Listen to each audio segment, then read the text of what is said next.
Hello friends, நம்ம இன்றைக்கி இந்த வீடியோவில் ரொம்ப ஈஸியாக க்ரீன் கலரில் பிரைடல் வேணி எப்படி ரெடி பண்ணுறதுன்னு பார்க்கலாம். பிரைடல் வேணி ரெடி பண்ணுறதுக்காக நான் க்ரீன் கலரில் சாமந்தி பூ எடுத்துருக்கிறேன். சாமந்தி பூ க்ரீன் கலர் சாமந்தி பூ தான். இது ஹைப்ரிட் சாமந்தி பூ. இது வந்து க்ரீன் பட்டன் அப்படின்னு சொல்கிறாங்க. இது வந்து ஒரு பஞ்ச் அளவு எடுத்துக்கிட்டேன். ஆனால் நம்ம வேணி ரெடி பண்ணுறதுக்கு அரை பஞ்ச் இருந்தால் போதும். அதை வந்து இந்த மாதிரி குட்டி குட்டியாக கட் பண்ணி எடுத்துக்கலாம். காம்பு ரொம்ப நீளமாக விட வேண்டாம், இந்த அளவுக்கு விட்டமாக போதும்.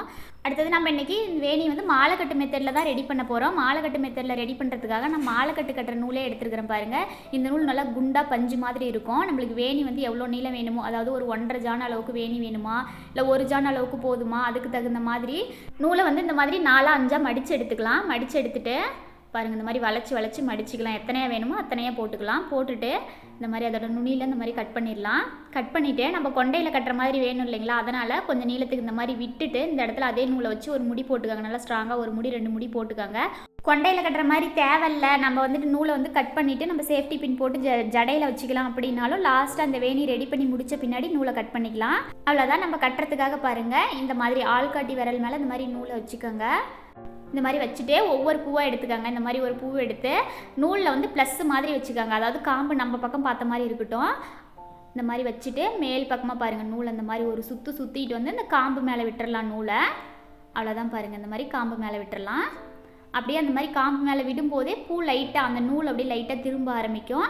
அடுத்தது பாருங்கள், ஒரு பூ எடுத்து அந்த காம்பு மேலே வர மாதிரி இந்த மாதிரி வச்சு நம்ம ஆள்காட்டி விரலும் கட்டை விரலும் சேர்த்து பிடிச்சிக்காங்க. அந்த ரவுண்டும் கரெக்டாக வர மாதிரி பார்த்துக்காங்க. அடுத்தது ஒரு சுற்றி அந்த நூலை கொண்டு வந்து காம்பு மேலே விட்டுக்கலாம். இந்த மாதிரி பாருங்கள், இந்த மாதிரி காம்பு மேலே விட்டோம்னாவே வேணி வந்து லைட்டாக திரும்ப ஆரம்பிக்கும். திரும்பும்போது இந்த மாதிரி ஒவ்வொரு பூவாக எடுத்து காம்பு வந்து நம்மளை பார்த்த மாதிரி இருக்கட்டும். இந்த மாதிரி வச்சு சுற்றிக்கலாம். பாருங்கள், அடுத்த பூ எடுத்து இந்த மாதிரி பாருங்கள் நூல் மேலே வச்சுக்கலாம். நம்மள ஆள்காட்டி விரலையும் கட்டை விரலையும் நூலோடு சேர்த்து பூவோட காம்பு அழுத்தி பிடிச்சி ஒரு சுற்றிக்கிட்டு வந்து நூலை வந்துட்டு காம்பு மேலே விட்டுடலாம். அடுத்த பூ பாருங்கள், ரவுண்டு மட்டும் கரெக்டாக ஒவ்வொரு பூ வைக்கும் போதும் பின்ன வைக்காமல் ரவுண்டு ஒரே மாதிரி வர மாதிரி வச்சுக்கோங்க. கொஞ்சம் வெளியே உள்ளே வச்சோம்னா வேணி அன்னீவனாக இருக்கும்.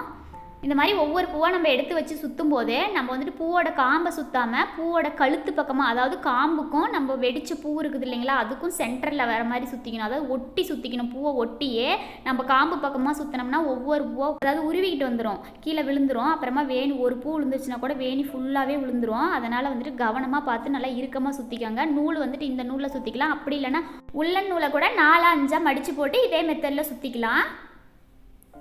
இந்த மாதிரி பாருங்கள், எடுத்து வச்சு கழுத்து பக்கமாக தான் சுற்றணும். இந்த மாதிரி பாருங்கள், கழுத்து பக்கமாக சுற்றிட்டு வர ஒவ்வொரு பூவாக வைக்கும்போது நான் காம்பில் சுற்றலை, காம்பை இறுக்கமாக பிடிச்சிக்கிட்டு பூவை ஒட்டினா அப்படி கழுத்து பக்கமாக சுற்றிட்டு வரேன். பார்த்தீங்களா, இதே மாதிரி தான் நம்ம ஒவ்வொரு பூவாக எடுத்து வச்சு சுற்றணும். அப்போ தான் பூ வந்து நம்மளுக்கு உருவிட்டு வராமல் இருக்கும், நல்லா ஸ்ட்ராங்காக இருக்கும்.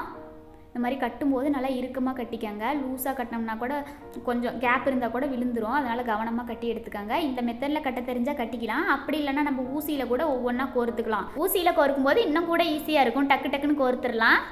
அவ்வளோதான். பாருங்கள், நம்மளுக்கு வேணி எவ்வளோ நீளம் வேணுமோ அவ்வளோ நீளத்துக்கு இதே மாதிரி சுற்றி எடுத்துக்கலாம். இந்த ஹைப்ரிட் சாமந்தி பூவில் பார்த்திங்கன்னா வேணி ரெடி பண்ணுற மாதிரி இருந்ததுன்னா நான் ரொம்ப வெடிச்சதாக வாங்கிட்டேன். இந்த மாதிரி வெடிச்சதாக வாங்காமல் இன்னும் மொட்டாவே பட்டனாக இருக்கும். அந்த மாதிரி கொஞ்சம் சின்ன சைஸாக பார்த்து வாங்கியிருந்தோமா வேணி வந்துட்டு ஒரே மாதிரி நல்லா கரெக்டாக வந்திருக்கும். நம்மளுக்கு வேணியோட சைஸ், அந்த உருண்டையோட சைஸ் வந்து இன்னும் சின்னதாகவே வந்திருக்கும். இதில் மாலை கட்டும்போது நல்லாயிருக்கும். ஏன்னா நல்லா வெடித்து ஒரே மாதிரி அழகாக இருக்குது இல்லைங்களா, அதனால் வேணியுமே இதில் கோர்த்து எடுத்தால் இன்னும் நல்லாயிருக்கும். இது வந்து நம்ம நின்றுக்கிட்டோ இல்லை உட்காந்துக்கிட்டோ சுற்றினோமா டக்குன்னு கீழே மோதாமல் இருக்கும். இந்த மாதிரி வச்சுட்டு தூக்கி போட்டு சுற்றும் போது பூ வந்து லைட்டாக கண்ணி போகிற மாதிரி ஆயிரும். பாருங்கள், அது வீடியோவுக்கு தெரியறதுக்காக தூக்கி போட்டு சுற்றினேன். இவ்வளோ நீளத்துக்கு போதும். அவ்வளோதான். பாருங்கள், சுற்றியாச்சு. இதுக்கு மேலே கொஞ்சம் நீளத்துக்கு நூல் விட்டுக்கங்க. இந்த மாதிரி நூல் விட்டு கட் பண்ணிவிட்டு இந்த மாதிரி நல்லா இறுக்கமாக 2 முடி போட்டுக்கலாம். அப்போ தான் அந்த இடத்துல வந்துட்டு நம்மளுக்கு நூல் பிரியாமல் இருக்கும். அவ்வளோதான். ரொம்ப ஈஸியாக பிரைடல் வேணி ரெடி ஆகிடுச்சு. இந்த மாதிரி கட்ட தெரிஞ்சால் கட்டிக்கலாம். அப்படி இல்லைனா ஊசியில் கூட கோர்த்துக்கலாம். இந்த வீடியோ கடைசி வரைக்கும் ஸ்கிப் பண்ணாமல் பார்த்ததுக்கு தேங்க்யூ ஃப்ரெண்ட்ஸ்.